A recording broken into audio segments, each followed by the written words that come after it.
The background of the idea. Frederick T. Gates was a man of remarkable qualities. A former Baptist minister, he became the principal advisor in business and philanthropy of John D. Rockefeller. He combined bold imagination and large horizons with shrewd business capacity and driving energy. In a candid bit of portraiture, he described himself in 1891 as, quote, eager, impetuous, insistent, and withal exacting and irritable. In spite of his evangelical fervor, indeed, perhaps because of it, he was one of the chief architects of that extraordinary group of foundations which Mr. Rockefeller established in the first 2 decades of the century. One would have to search over wide areas to find 2 men who were so completely different in temperament. Mr. Gates was a vivid, outspoken, self-revealing personality who brought an immense gusto to his work. Mr. Rockefeller was quiet, cool, taciturn about his thoughts and purposes, almost stoic in his repression. Mr. Gates had an eloquence which could be passionate when he was aroused. Mr. Rockefeller,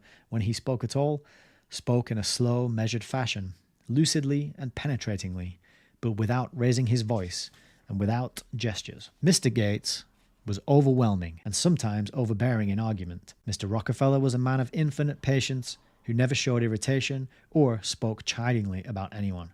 Mr. Gates summed up his impression of Mr. Rockefeller in this sentence. If he was very nice and precise in his choice of words, he was also nice and accurate in his choices of silences. And yet these 2 men who worked together so intimately and understandingly for 40 years shared certain strong resemblances. Both were self-made men who had come out of humble circumstances in their youth. Both were inspired by deep religious convictions. Both were endowed with a capacity for bold planning and large designs. Each was a pioneer in his own way, adventurous in spirit, eager for new methods and new ideas, ready to drive at a gallop when the way opened ahead. Their long relationship was one of mutual respect and confidence.